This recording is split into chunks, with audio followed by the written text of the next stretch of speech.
today, but we will see, because I'm hitting going live right now. And we're live.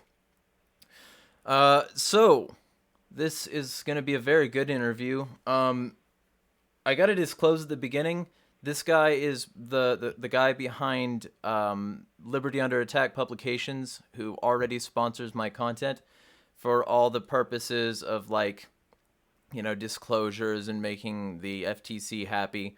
I got to say that. And he also has books of his own, and probably I'll be asking him about this, but probably started his publishing house partially because he was already going to self-publish anyway. I've had him on before to talk Vonu and Second Realm, but it's been a while, and honestly, I have some interesting developments and new questions and things about that, but I also wanted to ask him about his books now that I've read them. So, with all that being said, I'm posting this on Twitter and on Facebook right now, and any of you who get the notification can feel free to share this or whatever. I don't know why it didn't share on Facebook properly, so I'm gonna reshare that coming up here.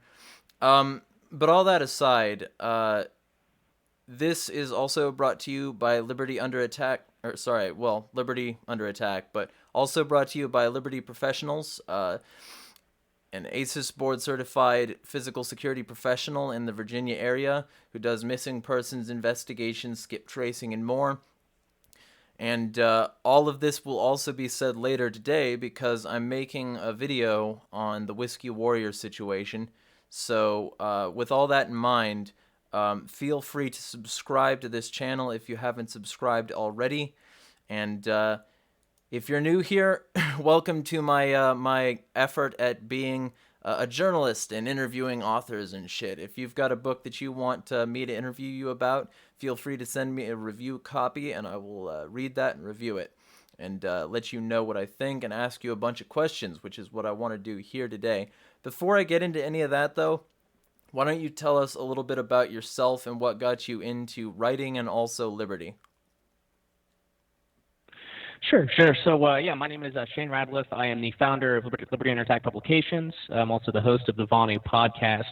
As far as how I got into writing, really it was I started my radio show back in February of 2015, LUA Radio, which I guess predated the publishing company. I decided to start a radio show.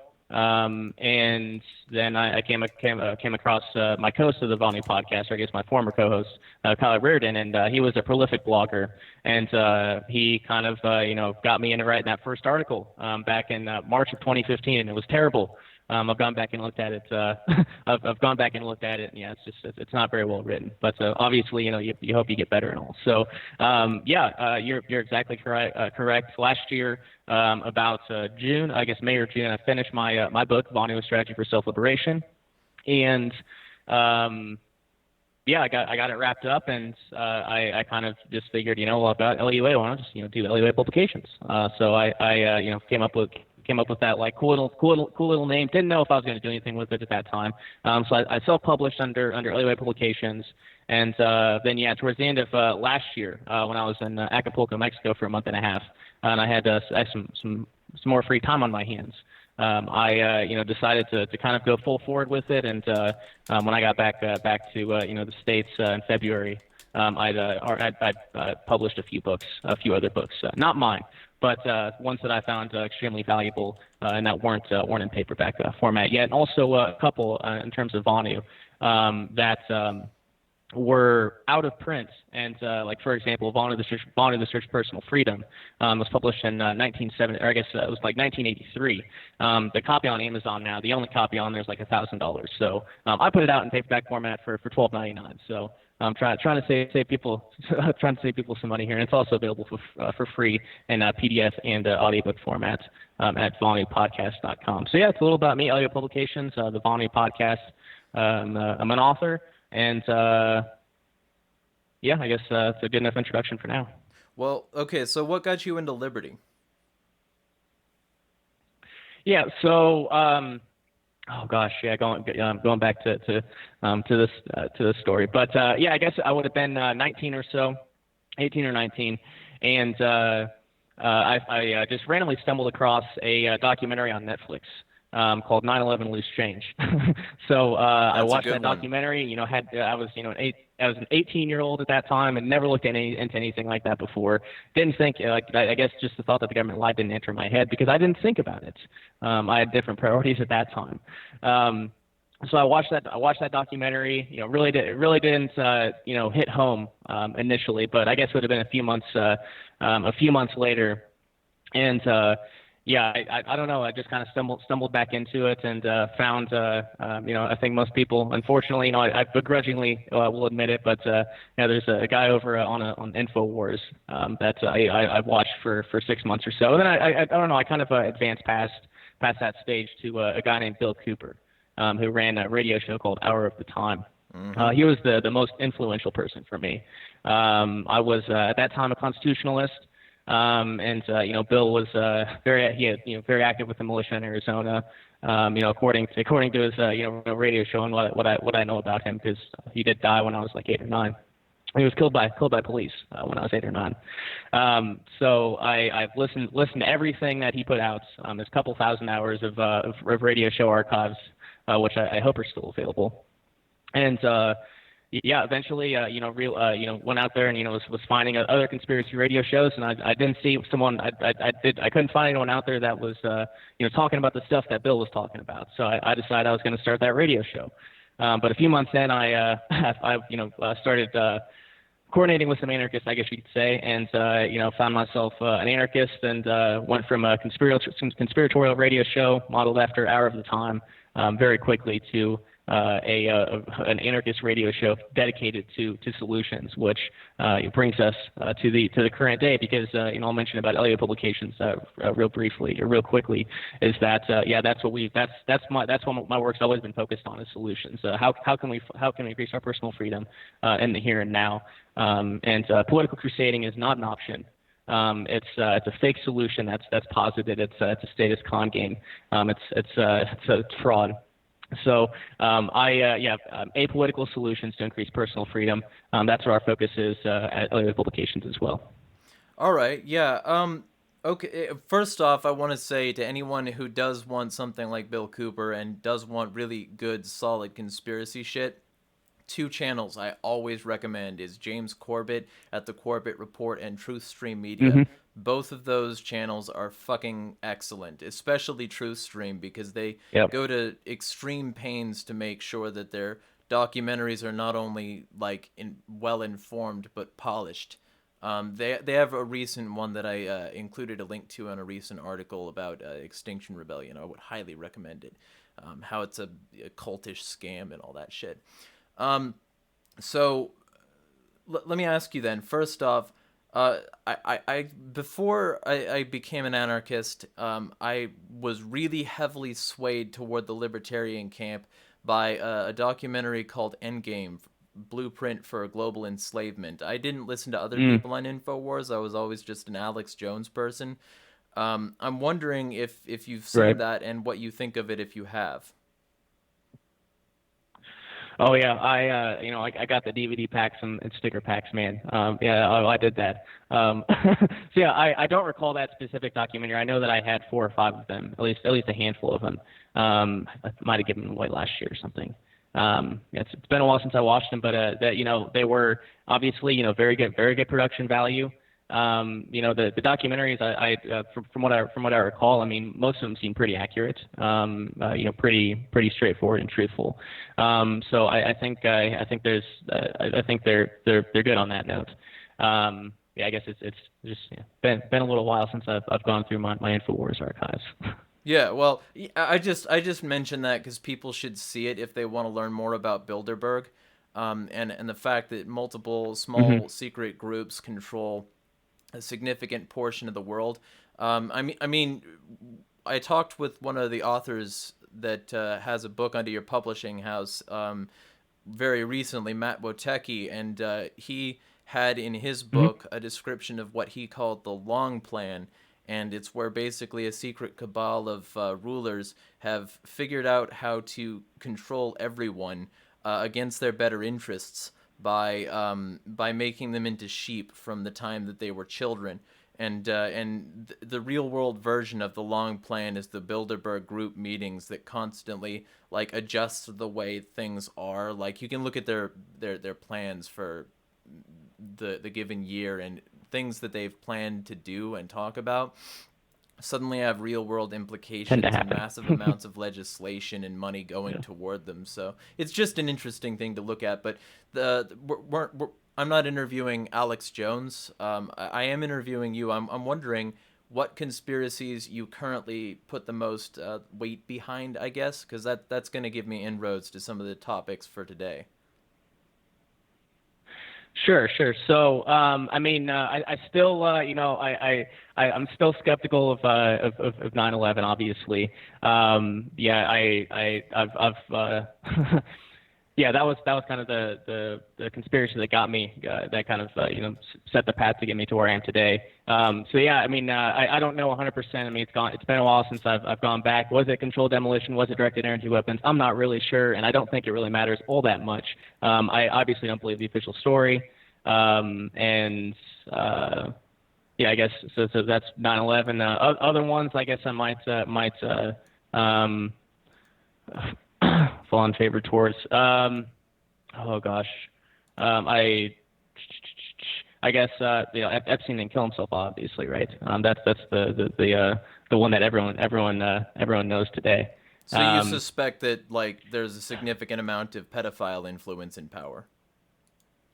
Oh yeah. I think it's I think it's extremely prevalent. I don't think it's an isolated thing. I think it's symptomatic. Yeah, I think it's widespread. Are you of a similar impression to a lot of people that the reason pedophiles are in power so much is because these circles of power develop around those core issues so that they have blackmail for people that otherwise might flip a bitch in the end?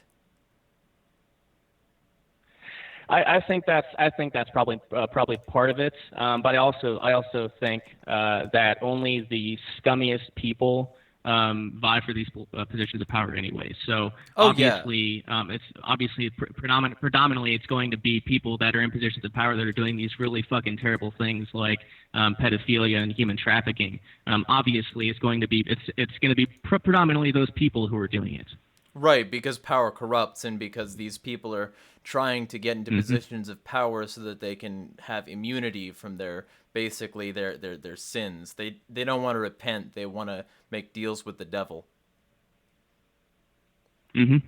All right. Yeah. So Yeah. cuz Exactly. So well, cuz the only reason I was asking is your book seems to have a significant amount of influence by these conspiratarian circles.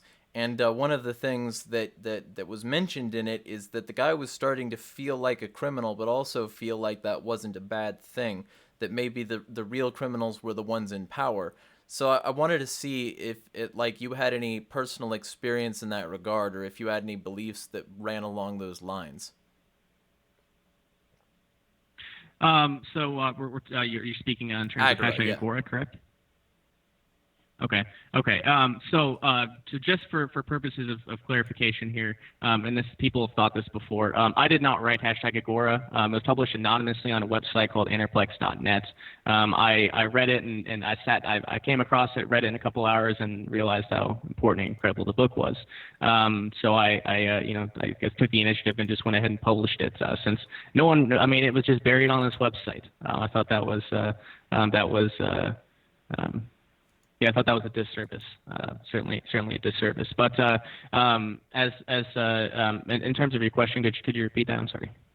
Oh, I was just wondering if there was any inciting moment in your life that started to make you think that maybe the real criminals were the ones in power, and committing crimes doesn't necessarily make you a bad person. Mm, yeah, yeah.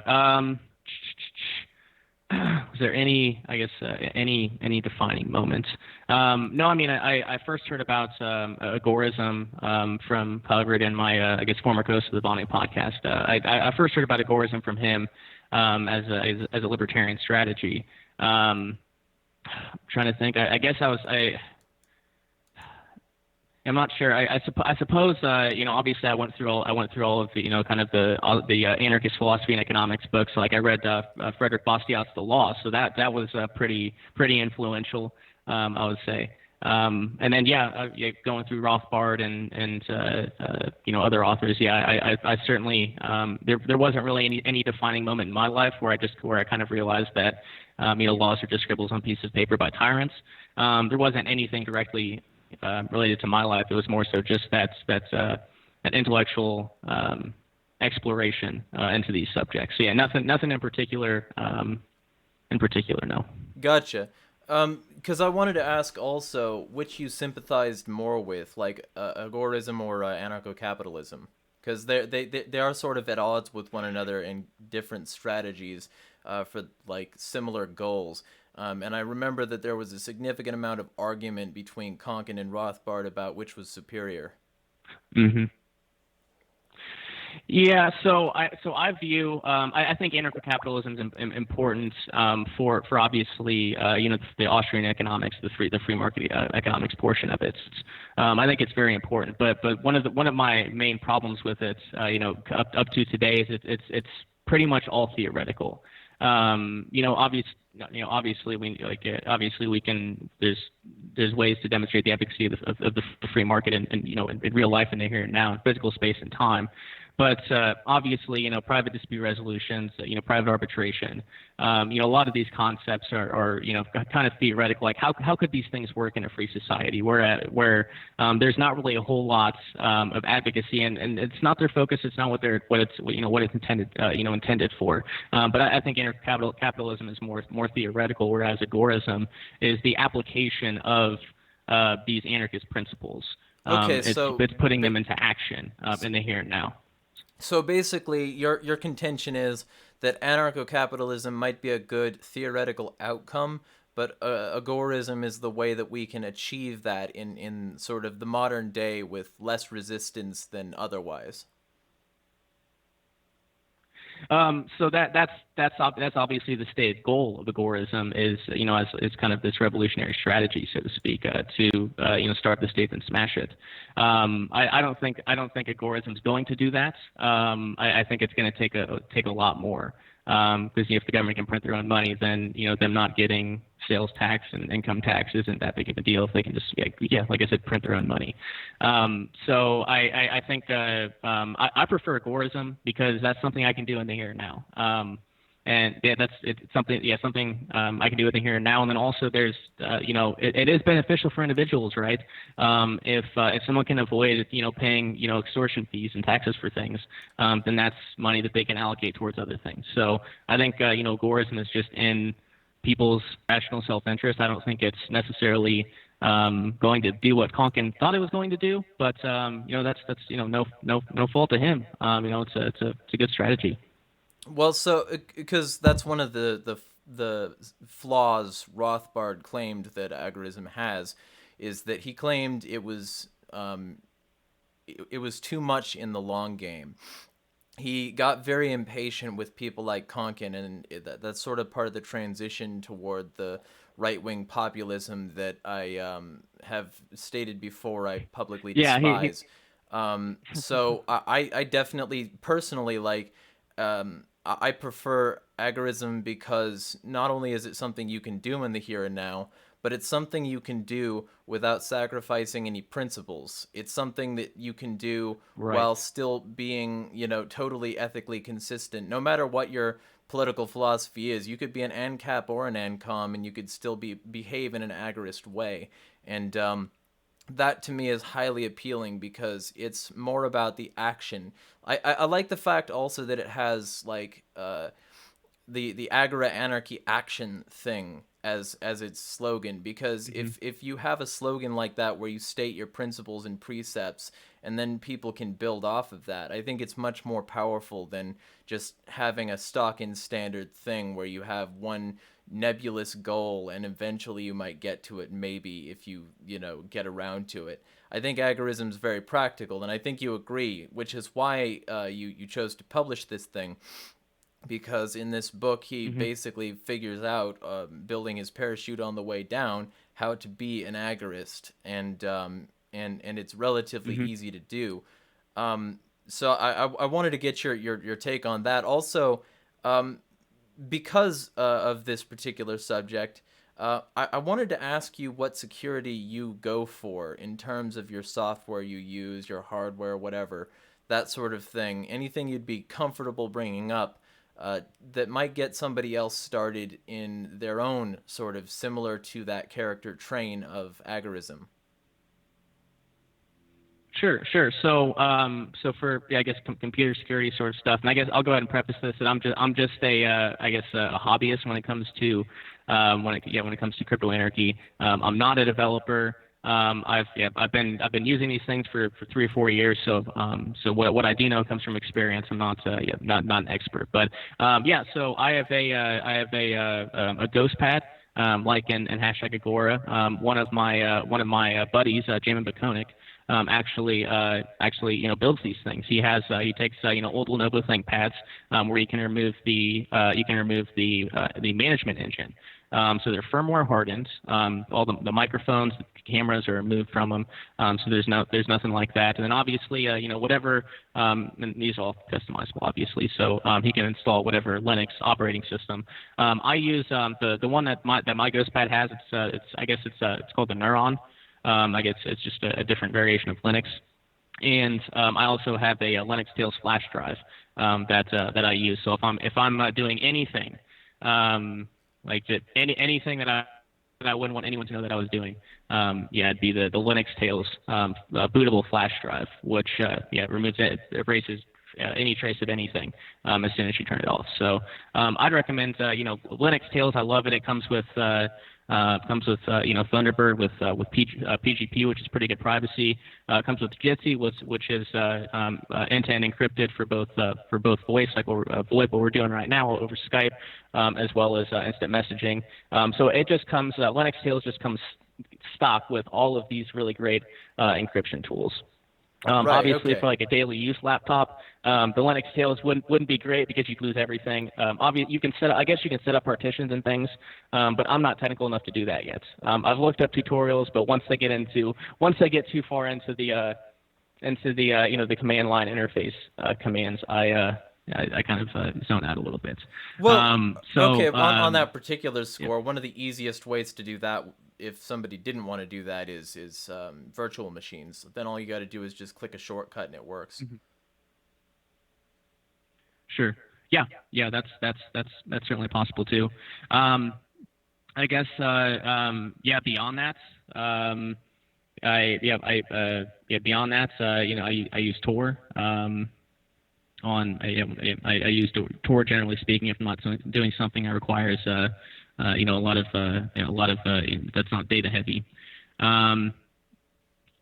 Let me see other security things. Hashtag Agora. There's some stuff on Bitcoin. I'll mention this that I have it's called a Nautilus, a personal Bitcoin assistant.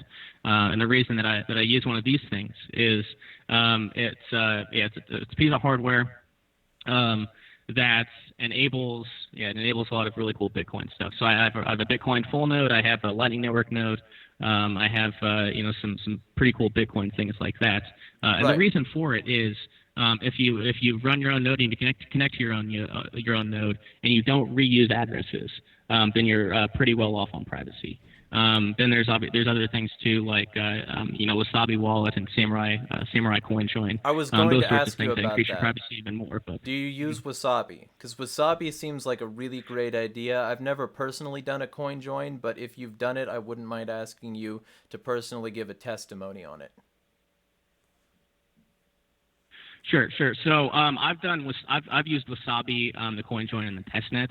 I haven't put any. I think the minimum the last time I looked was like $1,000, and I only used the wallet like 2 or 3 times, and I don't just go and put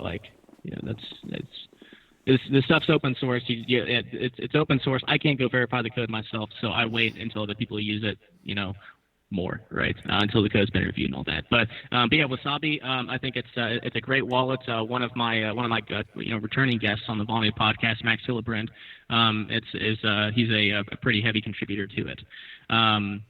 So I think it's great. I've done the coin join and the Wasabi wallet. I mean, it's really considering. I mean, I love I used to like Monero last year because I was really into privacy. But the problem with the problem with Monero is that their GUI wallet was so terrible that you had to run a full node with it. That was just how it was set up back then, and they'd have a hard forks every 6 months or so. So there was like a 2-month period where I couldn't access my GUI wallets, just my simple wallet, because it was connected to the old chain. Right. And I could not get it figured out. I was struggling with it, terribly. Now with Wasabi, it's super easy, just super easy download. It's very intuitive as far as the design of the wallet and the use. I mean, you click on the tabs, you know exactly what you're doing. I mean, it's a nice wallet. It's definitely a nice wallet. Gotcha. Well, and for anybody who's listened to me for a while, they know I have a Monero address. I've never gotten a full node for Monero. I've always used it through Coinomi, but Coinomi has had some security issues in the past. Never anything related to any properties I've owned. It's never been related to any like coin that I've owned or whatever, anything that they've done that's had a security issue. And their primary thing that there's this one guy crusading heavily against because he claims they helped Google steal money from him. I haven't seen any actual citations on, so I would highly recommend people check out Coinomi. It's pretty good for not having to have a node. Is it a custodial wallet?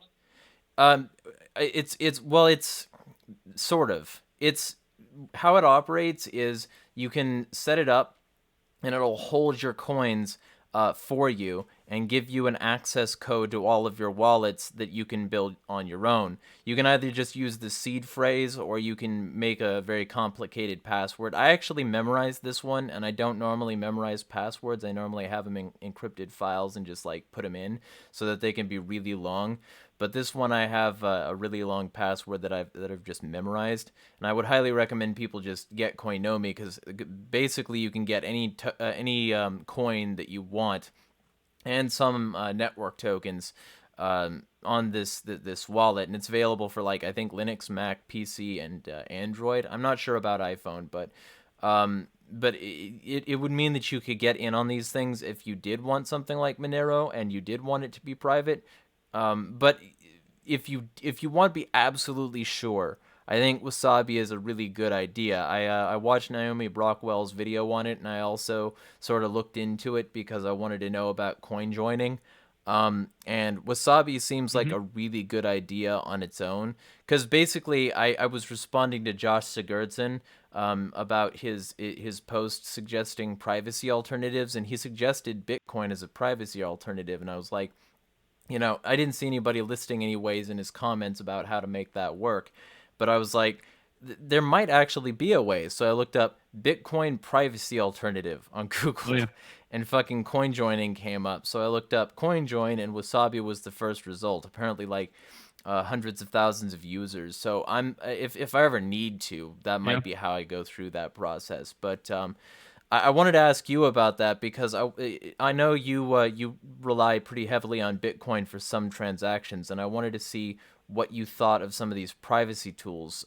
So you would recommend then Wasabi. Is there anything else you would recommend for people getting into that? So yeah, I mean, I'd certainly recommend Wasabi and other. And I suppose I'll just give a little pushback there. I would not. I don't personally advise people go into custodial wallets. I think if you don't have the keys, they're not your coins. So that's why with the Nodl, there's a BTC Pay server on it. And this I don't have this installed yet. They accidentally deleted their GitHub repository a few weeks ago, and they have to redo the install, the one-click install on the Nodl because I like user friendliness. So I don't have that installed yet, but it's a self-hosted basically invoicing system. So I'd be able to accept Bitcoin payments and Lightning payments. I won't have to rely on any third parties at all. And I'd be able to verify every single transaction with my own Bitcoin full node. I wouldn't have to rely on someone else's node and reveal all of my public addresses, my XPub key address to them. So as far as privacy, a lot of people will say like, well, Monero is better for privacy, and I would I would say that there are some other tools, sure, but then again, it's not perfect. Which even Fluffy Pony, Ricardo Spagani, I read an article. I guess I don't remember when it was exactly, but yeah, there are issues to be fixed. I mean, this is open source software, and there's always things to be fixed. So that's not a slight against them. It's not perfect. And also too with Bitcoin, there's so many transactions. It's so much easier to blend in than on some of these smaller coins. It's a lot easier to do chain analysis. So, I mean, as far as privacy, yeah, from what I understand is, as long as if you connect to your own full node and never reuse addresses, your privacy is pretty damn good with Bitcoin. And then beyond that, yeah, Wasabi. And I mean, even leaps beyond that too. Like, and this is going into a little radical grounds, but like with that nodl, I can do offline Bitcoin transactions with my cold card hardware wallets. So like, I've got the capability. I can do transactions. Don't have to be connected to the freaking internet. I don't know exactly how it works 100%, but it's through something called partially signed Bitcoin transactions. Now, I haven't done it myself yet, but it is possible. Gotcha. Well, just to get it out there, I think Coinomi gives you access to all your keys. I don't think it's like that. I think what I was trying to say is that like you log into your Coinomi account and you send and receive with like your password, but it's sort of like the keys automatically sync because you used your password, and it's less because they're the only ones with access to them. That's from what I understand how it works. Just to clear the air, I'll have to see if I can get actually the guy who runs Coinomi on this channel to interview about that. See if we can allay any of these suspicions and concerns. But either way, because it's interesting you should bring up doing offline Bitcoin transactions, because part of the thing you heavily advocate is second realm lifestyle. And I wanted to ask you about second realm and see, first off, how much you live in your own second realm, to whatever extent you're comfortable discussing, and how you would advise somebody else start to build their second realm. And what a second realm is, actually. Let's start with that, because a lot of people aren't very familiar with this, and they haven't seen our interview that we did before on it. Right. So the way that I start this, the best way to start, or the way you have to start when you're talking about the second realm, is you got to define what the first realm is. And the first realm is, it's why people watch it. It's one reason people watch your podcast, Jeremiah, is because the state sucks, and society's super violent, and things are pretty terrible. So the first realm is the state and the servile society. Right. So the second realm is second realms can be digital or physical, but these are places where autonomy is respected, where the principles of voluntarism, of self-ownership, and non-aggression are actually respected. So these are pockets of freedom in the here and now, where we can be free despite the existence of the state. So that's kind of the overall abstract idea.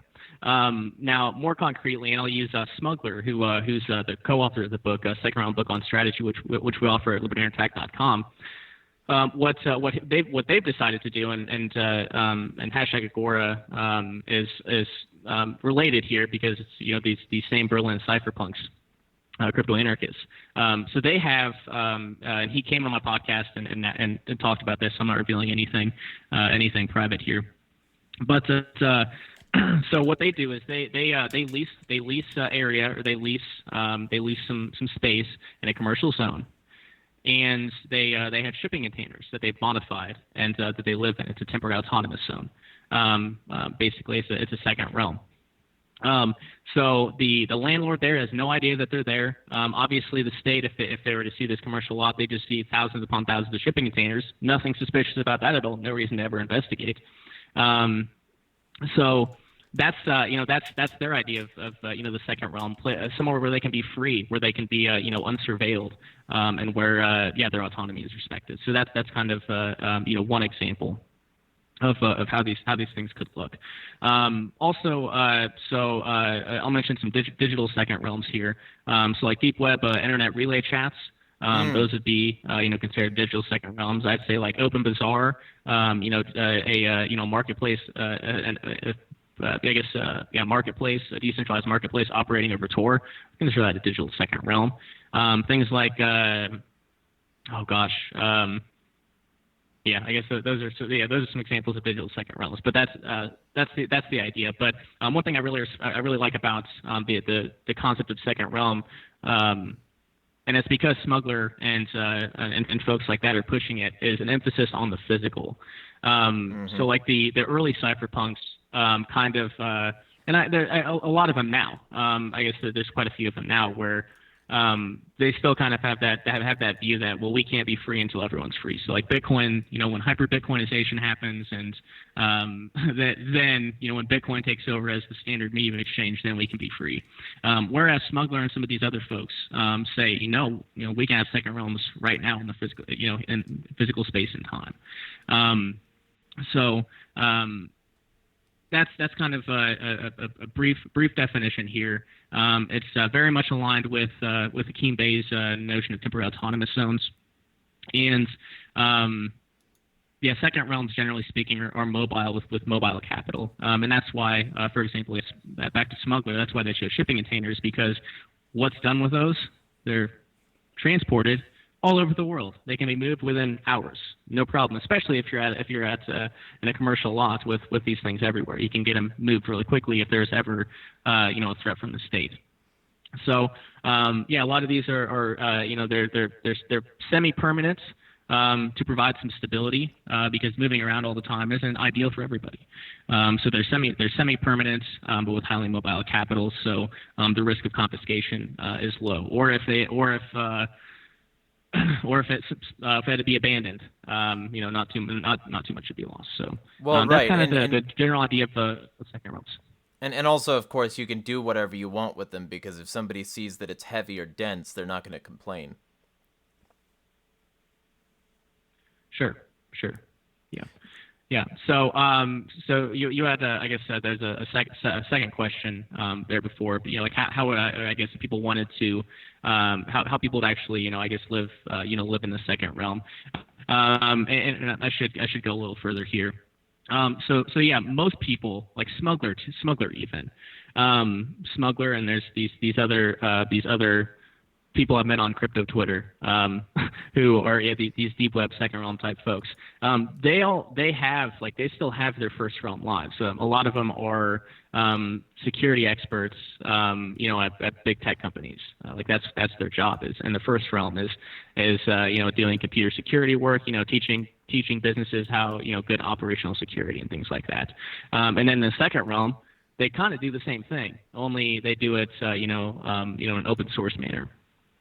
So it's not either or. It's typically like you have your first realm life that you portray, and then you have your second realm A yin and yang. life too. Right. And obviously the goal would obviously be to, like, for example, like for if Smuggler wanted to quit his day job and only work in the second realm, like that would be a cool thing, right? Like for me, that'd be a cool thing to work towards as well. But yeah, it's not an either or thing. It's kind of do what you got to do to survive in the first realm without violating your principles, and then in the second realm, that's when you can have your freedom. That's when you can that's when you can have your autonomy, which is it's kind of a sucks to look at it that way, right? But it's reality. Well, I mean, reality sucks.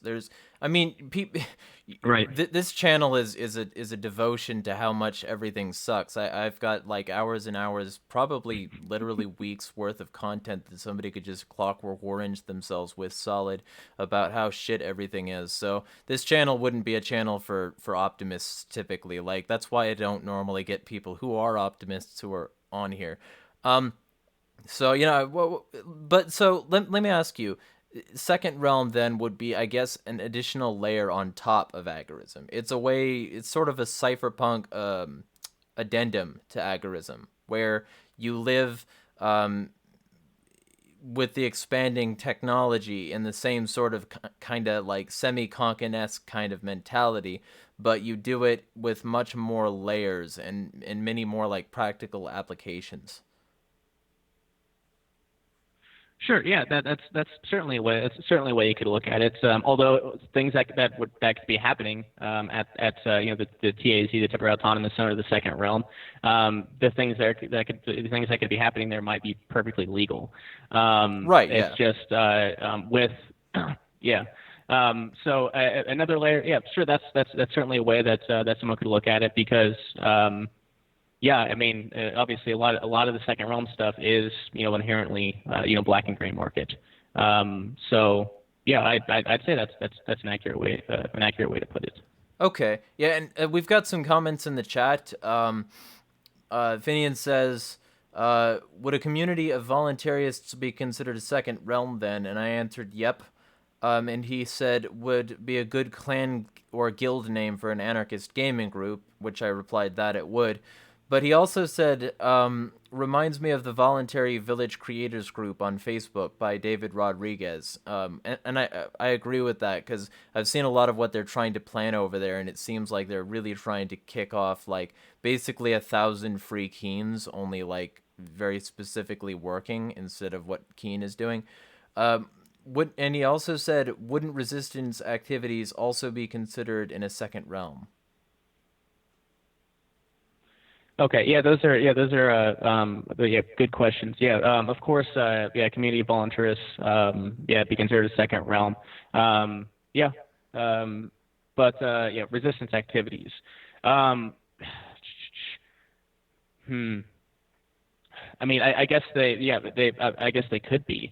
But in terms of the second realm, I guess the crypto anarchist philosophy is very much intertwined with it, and the idea is not being able to attribute actions to anybody, because if you can't attribute action, then punishment can't be then punishment can't happen. That's why there's all these obfuscation tools, using computer technology. That's why those things are so important to the crypto anarchist credo, is that they're trying to obfuscate identity. That's why they use pseudonyms. That's why people use pseudonyms online, or at least cypherpunks do, is to obfuscate attribution. So any of those things could be second realms, but I would say like a resistance activity like I don't know, a 420 celebration in front of the White House. I wouldn't consider that a second realm. Like I don't know what example he's thinking of here, but that's like resistance activity. They could be, yeah, they could be. So, from what I understand, what you're saying then is that like active physical resistance with your face and name behind things, like really putting yourself out there, that would still be in the first realm because you're fighting the first realm with your first realm identity. But the second realm would be you providing yourself with a cover so that you could do all of this stuff with relative anonymity, and doing it maybe in conjunction with a series of other people to have certain action, maybe like an anonymous or something like that, could operate as a second realm activity as long as you kept it in the second realm and didn't allow your first realm identity, I guess you could call it your slave name, to get Yes. involved. Yes, and that's brings to mind another book that we offer, Sedition, Subversion, and Sabotage by Ben Stone. The way that he puts it is above ground activists and underground activists. Right. So Jeremiah, you and I, we're content creators. We put our faces on YouTube. Like these are our first round personalities, as at least to some extent, right? Like this is what we're presenting to the world. It's just kind of it's not a private thing. Right. Now we may do other things using other pseudonyms. We may go on deep web IRC chats with totally different pseudonyms, totally different identities, where all of that action is untraceable to us. Because of, again, this computer technology, because we're using pseudonyms, because because you're changing the way that you type, you're doing all of these little things to try to, and you're using a VPN. You're not connected to Wi-Fi. You're doing all of these things to create that second identity that's separate from what's presented in the first realm. So again, like I think another way to think about this is like above ground and underground. Now in Ben's book, he doesn't recommend really too much overlap between the two. But then again, the first and second realm isn't necessarily as subversive and seditious as stuff that Ben recommends in his book. So Right. there's going to be overlap between I guess there's going to be overlap in that you're going to have first realm and second realm identities, but you don't want those identities to overlap, or maybe you do. Sometimes it's okay to connect pseudonyms, but other times it's not. Well, and it should be wholly like your choice, and you should make the choice based on like the given situation. Is what you would probably say then, right? So for example, like there are quite a few people I communicate with, where I'll know multiple identity, I'll know multiple names that they go by, and I always, I'm very, very cautious, and I think everyone who's security culture conscious should be, because I don't want my pseudonyms inadvertently connected, even if someone does it by mistake, right? Right. So based off situation, like for example, at the Midwest Peace Liberty Fest this past year, someone that I've been communicating with online didn't know his given name at all. He connected the student and said, "Oh, I'm so and so from online." It's like, "Oh well, shit, there you are." Okay, and that's your name. Okay, it's just based on the situation, if you can trust them, and yeah. So Situation based, for basically, sure. it could be summed up by this one phrase like, "You don't shit where you hack." Yeah. All right. Sure. Yeah. And before Yeah. we proceed, I want to get this out there. Liberty Under Attack Publications is having a 25% off all books and bundles sale. Use coupon code THANKS until I think it is the first of the year, and you can get and also like 50% off proofreading and editing. Now, is that 50% off in addition to the 20% for me, or is that just 50% off in general? Can they get like 70 off if they say Jeremiah sent them? Just so that people know. Sure. So 25% off all books and bundles. Yeah. But that will only go till Cyber Monday. Okay. The 50% off proofreading and editing, that goes till January 1st of 2020. And that's just proofreading and editing services. So with your Oh, deal, right, that's the full service. if people come from you, then it's the full service. So Right. that's just proofreading. Right. Well, and okay, because I wanted to get that out there, because if anybody wants to visit the site, it's still in the description, and you can get access to the books we're talking about, especially that Ben Stone book. I would highly recommend Sedition, Subversion, and Sabotage. It's a very good book, and if you decide that you want to read but you don't want to like spend days doing it, I screw so much information into my brain with a tool called Spritz. I would highly recommend anybody who wants to just fucking Johnny mnemonic a bunch of bullshit into their brain. You use Spritz. I use the tool Sprint Reader. It's an extension for Chromium and Chrome browsers. And you just select whatever text you want to read, and it'll screw it into your brain at, I think, a maximum of 750 words per minute. And then you have to pay for, like, additional blah, blah. But it doesn't matter. Like, 750 is usually fine. Either way, I just wanted to get all that out there, just that if anybody decides they want to read any of this shit, they can do that, because the site is definitely there in the description, and anything you do to support my sponsors supports me. That all said, Vinian also says, kind of how it works at least. People live two lives, one normal one everyone sees, the clandestine one only those with those involved for protection purposes, or a covert cell, a militia unit, etc. Yeah, exactly. Yeah, I mean, you have, I mean, people have that that persona that they present to the public, and then they also have that one that they exercise when they're at home by themselves. You know, not being surveilled, right? Right. Not being or not surveilled in a negative sense, not where they're not surveilled, or there's just no one there to witness anything. So yeah. That's why I think that's one reason, like reading #Agora and also reading second round book on strategy. I think that's why, for me and for plenty of other folks too, I think it's really easy to conceptualize these things, to conceptualize, these two realms, one where there's freedom and one where there's not. And I guess I can go. I guess I should mention some other examples. I've given 2 talks on the second realm at the Midwest Peace Liberty Fest. The second one is the first one is up on YouTube, on my YouTube channel, but I don't know if the second one's up yet from this past year. But anyway, I always make sure to give examples because abstract it sounds all great and all, but yeah, like I said, temporary autonomous zones are best examples of these. So one that I used, like van nomad meetup spots. People who move around various locations every day or once a week or however often they do it. Those would all be second realms because that mobility provides defense, deterrence, and I guess it provides defense and also concealment, because if you're moving around so often, you don't have a permanent residence that you're always at. That helps.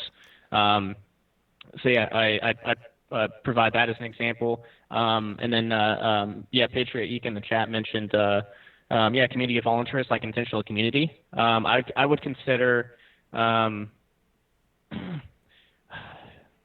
trying to think here.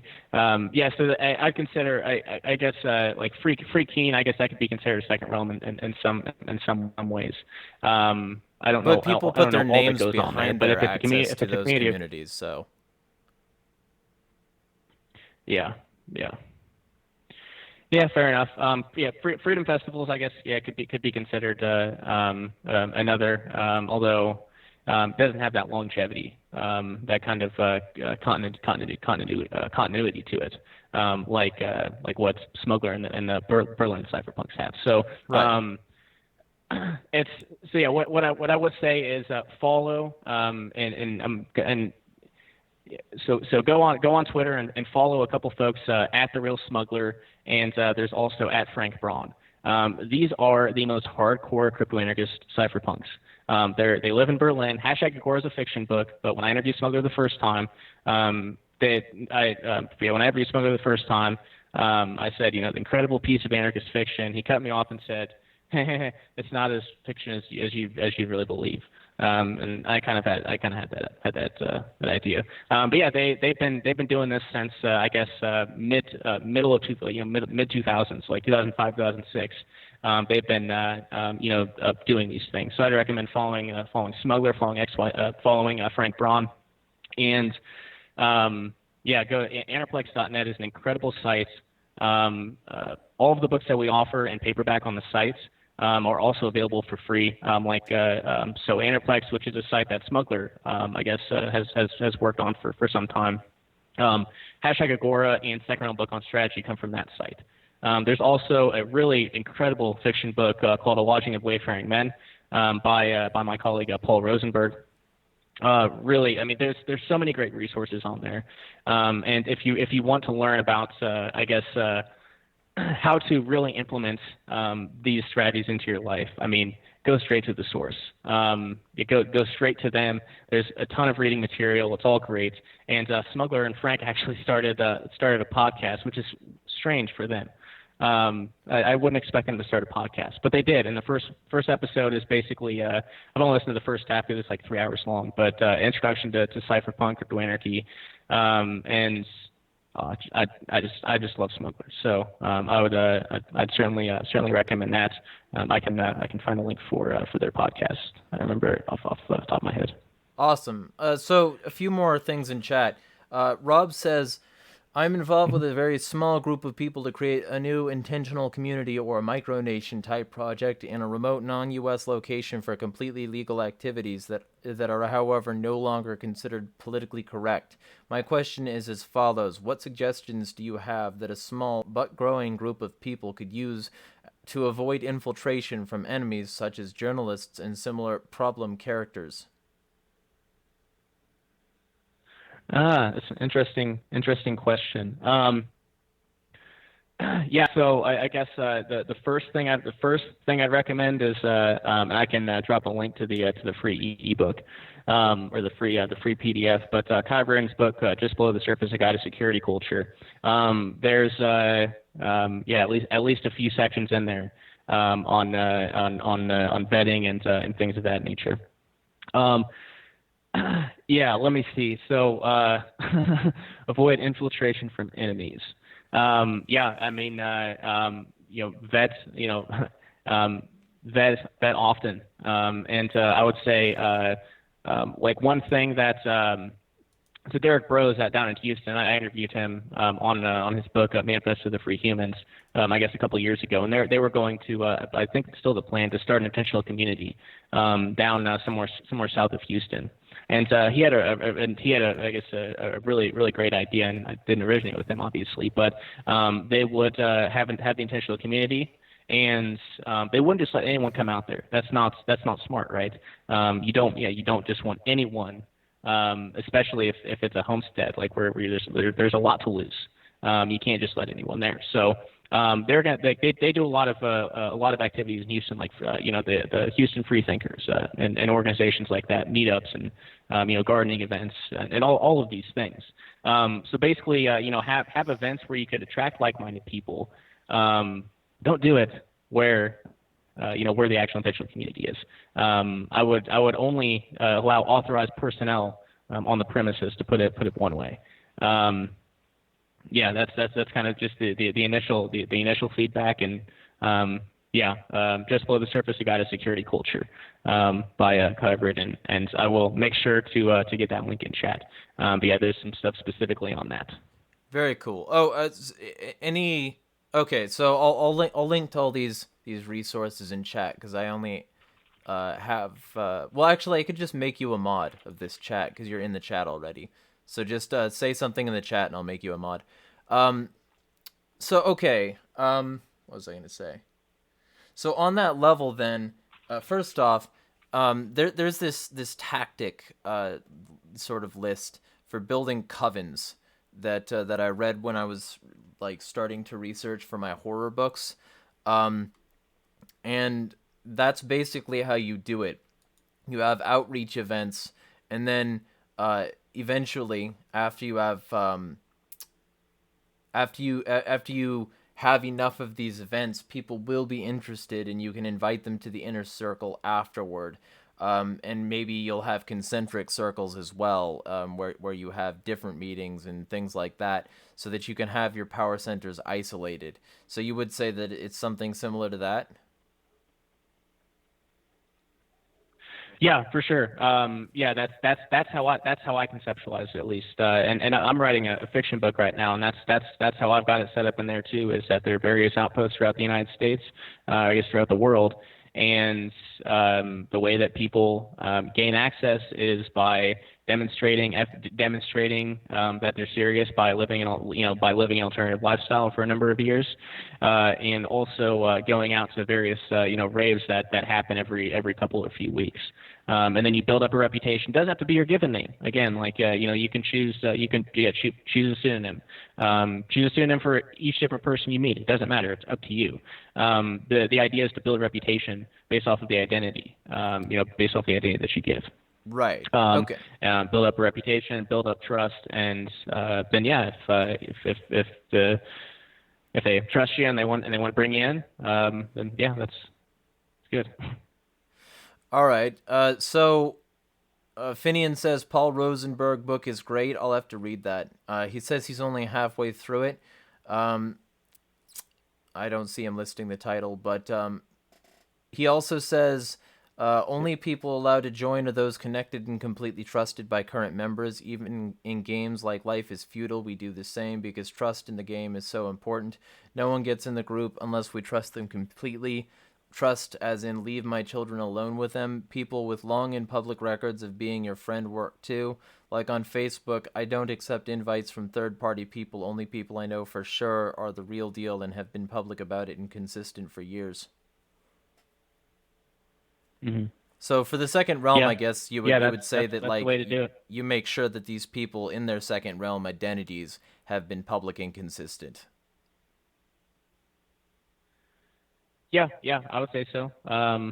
Yeah, yeah, that all sounds great. I mean, I'm trying to think of because the best real world example of this is I'm going to mention again the Berlin cypherpunks, and I don't think they really had had that problem initially. Certainly, I mean, there's not thousands of these folks out there. There's I don't know how many there are even. You're not supposed to know how many there are. But yeah, there aren't that many of them. So I think the folks in Berlin, they've known, like they knew each other and then started it.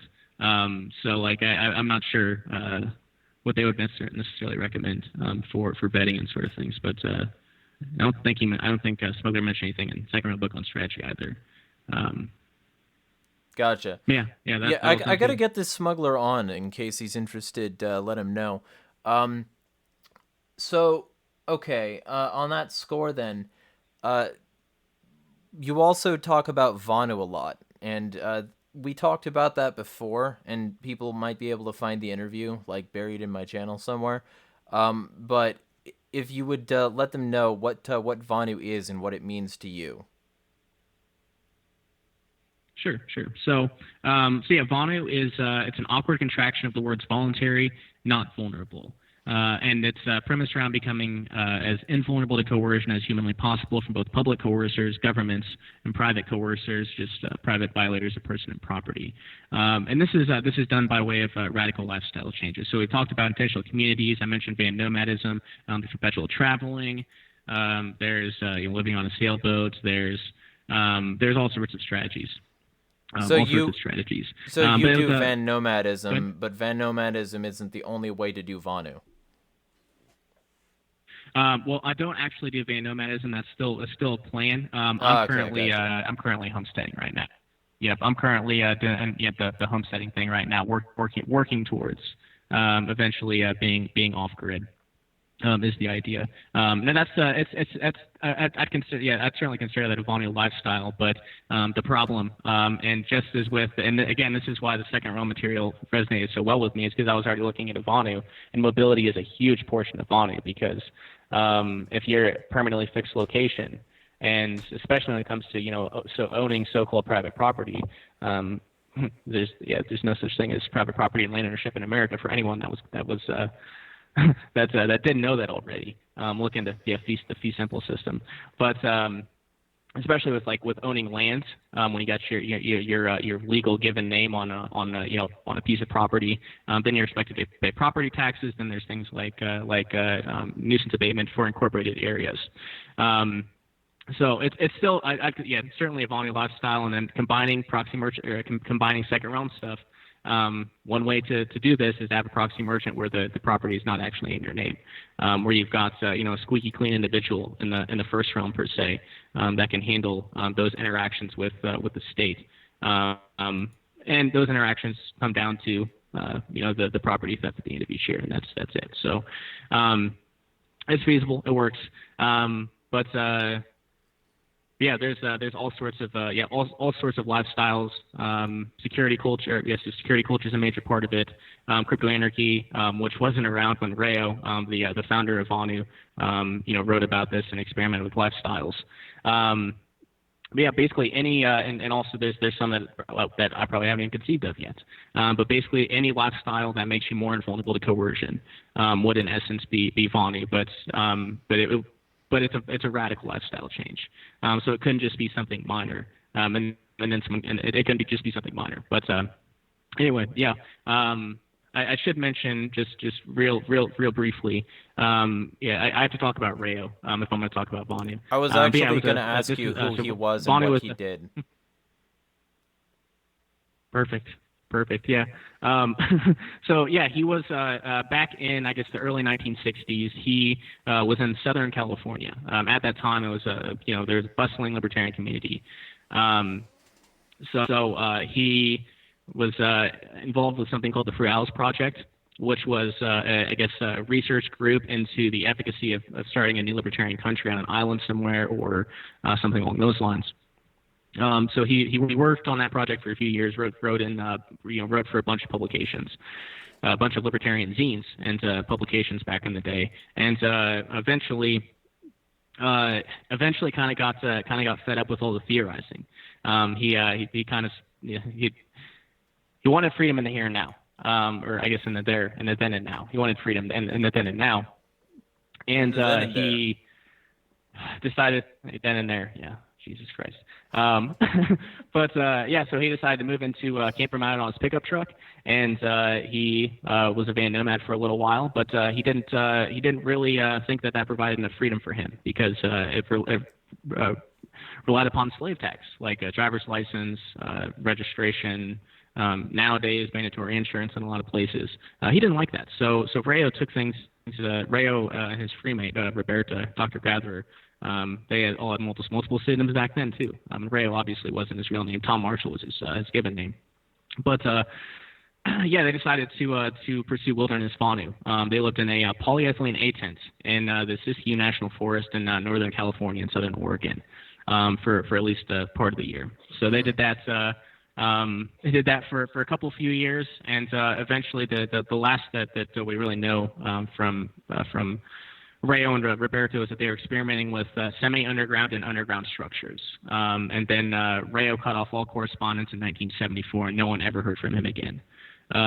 So that's the long and short story of Rayo. Is he was the founder of this freedom strategy. He was very radical. He was very harsh, very much a hermit, and he pursued radical lifestyle changes in pursuance of freedom until and wrote for various libertarian publications and zines in the 1960s and early 70s, and then he disappeared for whatever reason, whether he died of an early death or if he just decided to cut off correspondence. I don't know, and no one else does either. But I guess what's interesting now is I'm in communication with a guy named Jim Stum, who actually went out and met Rayo back in 1971. He drove. Jim's from New York. He drove cross country in 1971 to go spend a week with Rayo. I'm in mail communication with Jim Stum, and he's been mailing me. Jim was an archivist of all these publications, so he sent me some 100 of these old volume publications, which I digitized and put out for free, and also eventually released them as a paperback book via LibertyUnderAttack Publications. But that's just a neat little update tidbit. That's I'm literally in communication with probably the only person alive that ever met Rayo. So it's cool. When I started the podcast a couple of years ago, I would have never expected that. So yeah, I'll drop that out there. Very cool. Okay, so in chat we've got Rob again. He says, one idea we considered was to basically not allow any technologies such as phones or other tracking devices, and to not allow members to know where they actually are. Sounds extreme, but when you invest in fixed property and land and develop it and so forth, security from infiltration of enemies becomes a huge issue. Do you have any feedback there? I think I don't think that's I mean, yeah, it's a very secure way. It's a very secure way to go, but I just don't think it's practical. I mean, even these even these radical privacy extremists, like again the Berlin cypherpunks. I mean, even they're heavily all of the work they do is based around technology. And both the times I've interviewed Smuggler have been from the TAS. So I wouldn't necessarily eschew technology altogether, but I would certainly recommend learning as much as you possibly can about the technologies that you're going to have there, and then also tools on how to obfuscate the location as well as all of those things. And it's not an easy task. It's not at all. Well, freedom But ain't easy. yeah, I just don't know if it's. No, it's not. It's not. So okay, so No, it's not. Finian says that would be hard, Rob, unless you plan to have no internet, satellite, or amateur radio systems at all. Then without those, it'd be hard to communicate and trade with outsiders. Rob replied, "We are not interested in that kind of trading. We'll provide a full-service community for the members, and all they need will either be provided for them or produced in the community. Think of it more as a holiday village where you spend time with like-minded individuals, both men and women, but with a very heavy red pill leaning, all completely voluntary, of course." That sounds like an interesting concept. So, Rob, if you're still listening to the audio here, let me know if by what you're talking about like sort of a revolving door kind of community where like trusted people can come in and go out, but it's not like advertised, and whereby you can come in and go out and still interface with the outside world if you particularly want to, but the community itself will not. Yeah, that's perfect. Ray actually talked about this. Yeah, back in the I think it was Fun Life March 1973. But yeah, that was something that he discussed. Kind of like an intentional community could be like a kind of like that holiday village type thing where it's. Yeah. So yeah, eschewing technology for the time that you're there, that seems more practical. Where you go to this this village. Ray talked about that. Yeah, that's a great idea. Yeah, I'm Very on board. cool. Well, and you're a moderator, so you can put links in chat now, as far as I'm aware. So any links to any of these books you want to put in the chat, you can. Because if he's looking to do that, then maybe Rayo addressed his security concerns already in his book. Well, books, writings, whatever. He says exactly like that, spot on, which is good, because if that's the case and this addresses that concern, then anybody willing to mirror what he's doing might be able to, based on that template. I would hope that you take records of it and maybe occasionally publish like some successes without any personally identifying information about members of the community's location. To a blog or something, because people should like replicate your success if you do decide to do this. Like I know a lot of people who would be interested in something like that, and I know that if you started something like this, I think you could probably get a significant amount of people interested in that sort of thing, and I would be very interested to interview you about your potential successes there as well if you decide to. Because I want to get as many people on board with the idea of like sort of dealing with their own shit and pulling themselves out of the machine. It's going to be painful. There are gears that are trying to keep you in. Those teeth are going to bite. The harder you pull, the more you resist, the more painful it'll be. But eventually, once it rips off, you'll be much better off. So. Rob says, if it's a place where you can go and live a fairly luxurious lifestyle for a week or two and interact with like-minded people, but since we're too far out there in terms of political correctness, we're very concerned about safety. Yes, absolutely. I would be too. And I would even toss forth another example here, like Alongside Night from, or I guess Daniel Schulman's Alongside Night, Aurora, where people come and go as they please. And obviously you got to be vetted and brought in by somebody, but that's kind of what I'm conceptualizing here. Obviously maybe not on that large of a scale. But as far as the economic isolation thing, that's a good point. If it's really going to be an isolated community, then it's going to be it's going to be a subsistence economy. But there's a concept that Rayo discussed called import-export. So the idea is to import goods and knowledge from the servile society back to your Vanu home base, or in this case, your community, and then exporting your labor back to the servile society. So where you don't have to be completely self-reliant, but there can still be interaction with the first realm, with the servile society. So I don't think either of these. I don't think they necessarily preclude each other. But obviously, as I'm really happy to see it too that you're emphasizing security here, because that's not done enough in today's world. Well, and of course, the kind of person I am and the kind of yeah. people I normally interview, like, my audience is relatively, like, cagey about security, and a lot of these people want, they yearn to breathe that free air clear of government airwaves, and you know, that control, that mechanism.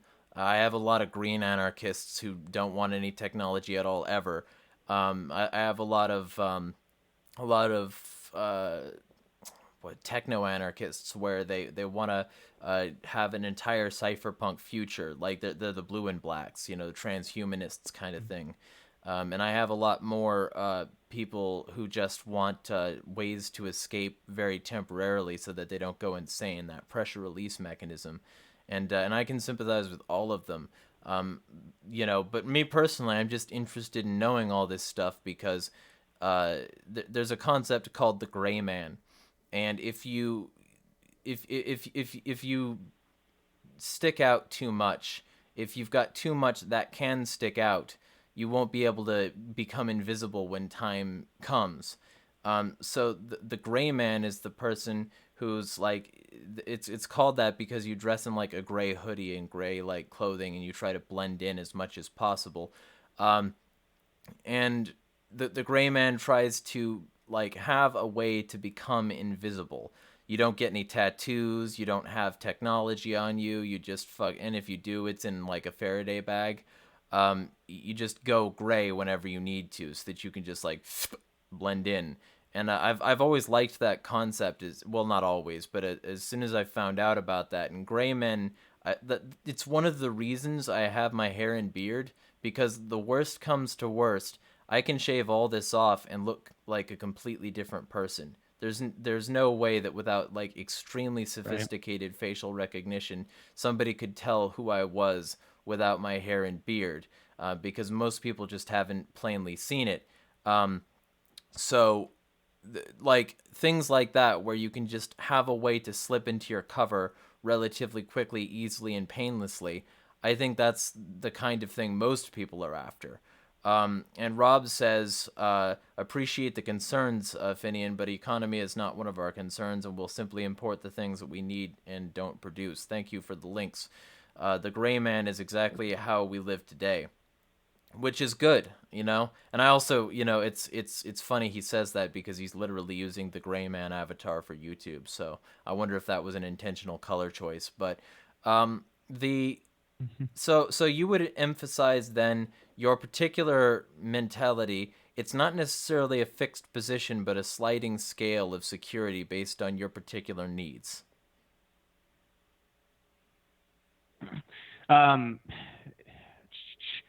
Yeah, that's how I see it. I mean, different things for different situations. I think the gray man is good generally. I thought the gray man was always, you know, like I thought it was always good to blend in. But I guess it's a tough question because I'll bring up Smuggler again. When I interviewed him the first time, he wears anytime he's on video or when he's out in public as much as he can, he wears a mask. And I brought up the point to him. I said, it seems like like I have heavily emphasized the gray man, gray man before. How does this affect that? And he's like, I don't think it's always the best idea to blend in necessarily, right? Or I think he said something along the lines of, well, you've got to ask the first question you have to ask is, well, who are you trying to hide from? And I was like, okay, well, it's interesting. So I don't know. Yeah, it just depends. Yeah, it just depends. Well, then maybe you could link your interview with him so that people could get a better idea of what went on during that chat. And, link your podcast as well in the description. Any links you want to throw in, you're a mod for now, so you can throw them in there. Because a lot of this stuff sounds like it has a complexity and nuance that would be very valuable to explore personally, and not something that we could necessarily crack out in one evening. No, we certainly couldn't. I mean, No, we couldn't. I mean, even on LUA Radio, and this was just based off of Second Realm book on strategy. That one book, we did a 13 episode podcast series on the Second Realm. Covered, and I did. So there's that. There's all of the Vonu content. Raya was very, very privacy focused. I mean, he talked about early cryptography. Like he was in early ham radio encryption. Like he was very, very much in the same similar security mindset. So.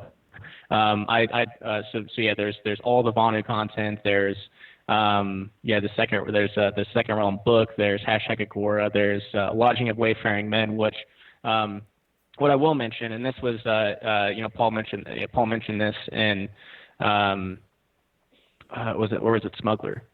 Anyway, Smuggler and Paul Rosenberg run Crypto Hippie, a really, really awesome VPN service. Like it's the way that the second realm business would operate. There's multiple. It's operated in multiple countries, not in the United States. And the way that it's done is the way the second realm business would be done. But I mean, there's Lodging of Wayfaring Men incorporates some of that stuff in there. I mean, there's a lot of content on this subject, and I tried in my last interview with Smuggler. I kind of so what do you recommend, for like the average individual for privacy? I mean, it's not an easy question. It's not an easy answer.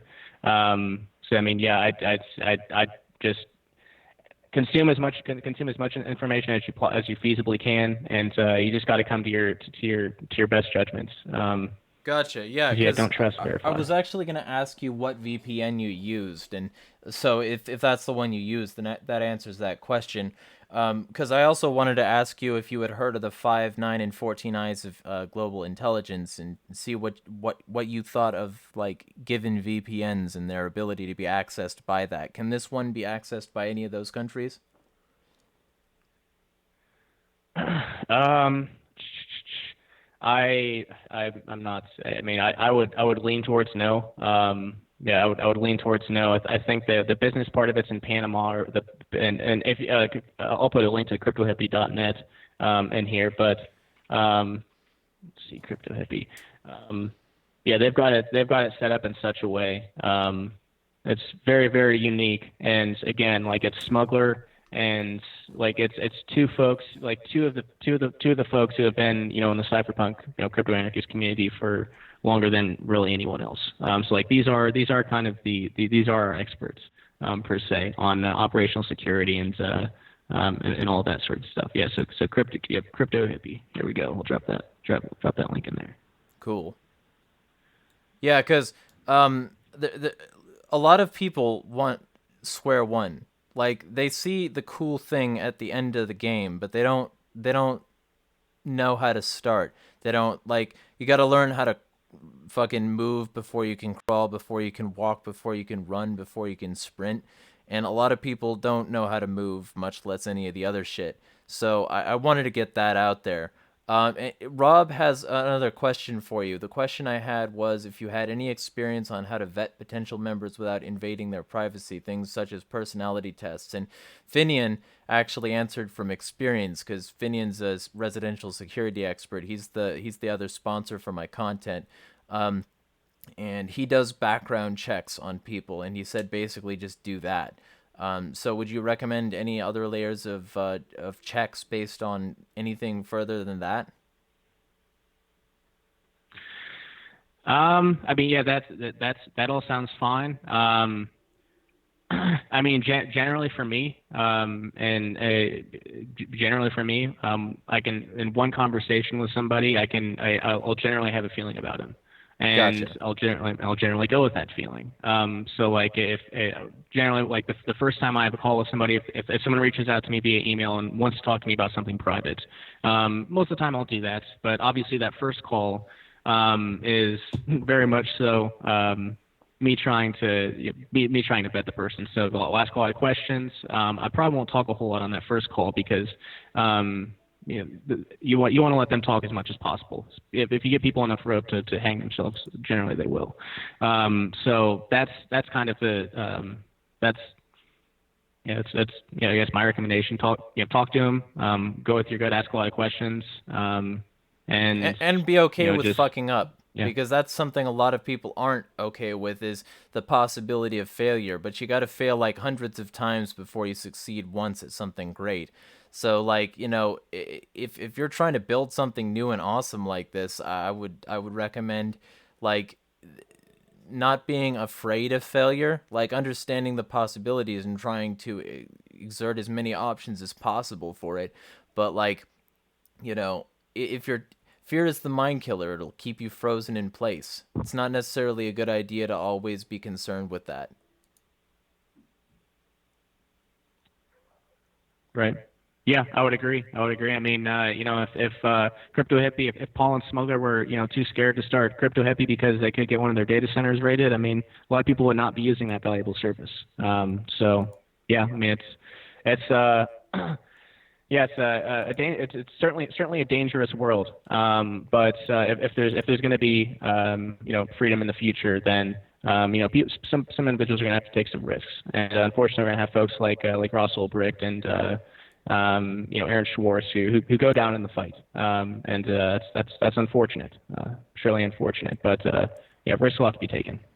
Yeah, well, and I'm looking at Crypto Hippie's site. The $50 is not a bad price for privacy. And like if they can offer something comprehensive and good enough for most people, I think $50 is actually very reasonable. And it doesn't appear to be like a recurring investment. It's just a normal like one-time deal. Is that the case? Do you use this service? I do not. I have not used Crypto Hippie yet myself, because they just recently switched. It was like $200 a year or something. I just couldn't swing it.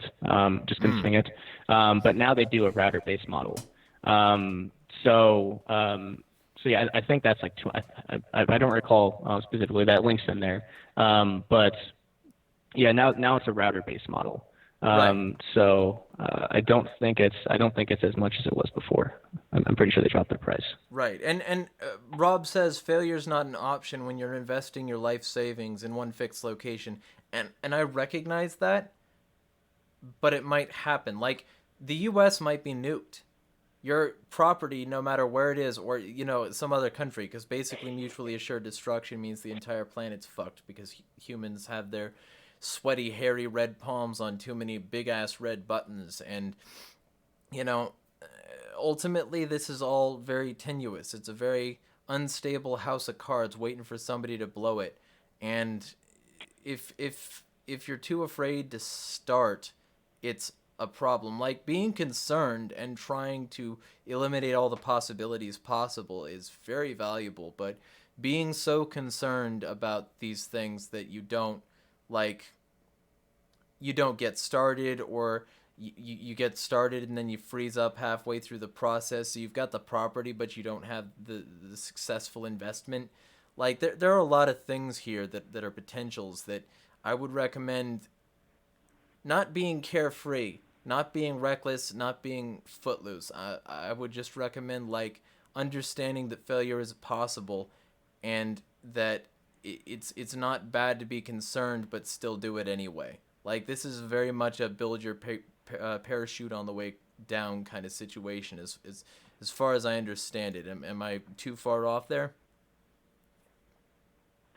No, I think yeah, I think you're on the right track, and Patriotic, and he made a comment here, and that like Jeremiah is welcome. I know him well enough, and he's probably just one of your viewers or listeners. There and like there are a lot of folks like obviously I've got my homestead here, and very particular about who comes out here. But there are plenty there are probably a few, at least a few folks who I would invite here without reservation, even though I've never met them. 100% would invite them here without reservation. Um, so yeah, I just wanted to drop that in there. Cool. Well, so is there anything else you wanted to say about any of these subjects? Because I don't want to keep you like for 15 hours, and I could probably talk for that long about this subject alone. Sure. So I guess Rob, you're very. It sounds like you're about to pull the trigger on something. So or you might already have with the lands. Go read Second Round Book on Strategy. It's a very short book. It's on Interplex. I'll pull a link for it right now for you. Yeah, go read that book. It won't take you long at all, but hey, it could save your life someday. As far as the OPSEC and things that are talked about in that book. So that'd be just kind of the general advice, and yeah, I don't know. Don't really have much else. All right. Well, where can you be found? What do you do normally that you want people to start checking out? All this other shit, and how would somebody go about getting their book published through your site? Sure. So, like I said at the beginning, I the founder of LibertyUnderAttack Publications and the Vonu podcast. I mentioned the podcast stuff first, but we talk about Vonu. We go through various series and we go super in depth. So we're on our crypto-anarchism series now. We've done. God, I don't even know how many episodes it's been at this point, but I'm getting ready to wrap that one up, and then moving on to either a health liberation, self-liberation section, kind of focusing on health, because it's more important. It's very, very important. If you don't have your health, then freedom and invulnerability to coercion doesn't really matter all that much. So we're gonna probably it's either gonna be health for the next one or temporary autonomous zones. I'll probably put out a poll at some point in the next couple of few weeks and poll the listeners. But that's the Vonu podcast, VonuPodcast.com. And also, as I said, all of the books we offer at LA Publications, most of them are available for free at VonuPodcast.com under the free books tab, the free Vonu books tab. So we don't put anything behind a paywall. All this information is too valuable, but for a lot of folks, it gets pulled away to support my efforts. Also, some people just want paperbacks over digital copies, so we want to accommodate as well as we possibly can. The other one is LUA Publications, LibertyUnderAttack Publications. We've got about a dozen books published right now. One of them is mine, and we've got one up there right now from a client who you previously interviewed, Brushfire by Matthew Witecki. Trying to think if there's anything else. I guess I should mention the specials, right? Right now, 25% off all books and bundles. Coupon code THANKS. And until January 1st, we're offering 50% off proofreading and editing. So if you are an author and you've been looking to get a professional set of eyes on your manuscript, now would be a great time to do that. Half off proofreading and editing. We'd certainly love to help bring your product closer to completion. And if you want to publish your book with us, then LibertyUnderAttack.com/publish. And I've got just let me know Jeremiah sent you, and we'll give you that nice discount and Bitcoin acceptance and preferred. We can help with every step of the publishing process from and actually right now, one that's not even on there, I've got a client I'm working with. He just had an idea for a book, and he'd never written a book before, and he just needed help kind of getting started on even how to think about writing a book. So I've been working with him on putting together an outline and so I can start way back there. We help with every step of the publishing process, from proofreading and editing to full audiobook production and narration, marketing, promotion, promotional videos, cover design, formatting. We can do it all. If you're interested in that, just go to LibertyUnderAttack.com/publish. And there's a contact form down at the bottom, and you can also see some testimonials from our previous clients. Most recent one being, like I said, Matthew Witecki, but there's also Ben Stone. We just, a month or two ago, we published his newest book, Anarchist Abolitionist: A Bad Quaker's Journey. So you can find all those testimonials there, as well as are very transparent about price. We're not going to hide anything there. And then also, we don't believe in intellectual property. So I don't know how the big publishing houses do it, but I'm guessing they want you to sign over your life. We don't really even have contracts with our clients.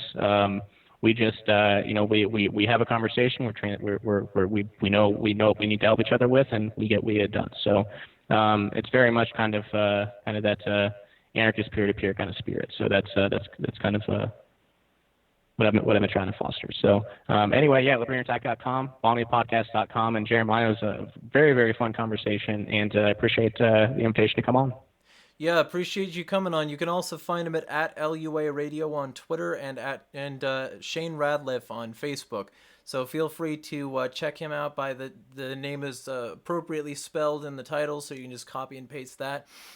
You can also just find him by that name or just click links. I think he has social links on his site.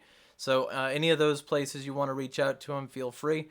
But anyway, all that being said, I'm going to make the video this evening on Whiskey Warrior 556, and I'm going to be publishing that tomorrow. But with all that being said, build your second realm, watch your ass, become gray if need be, smash the state. Oh, one more thing before we get done. Rob says, where do I find you, Jeremiah? Depending on where you want to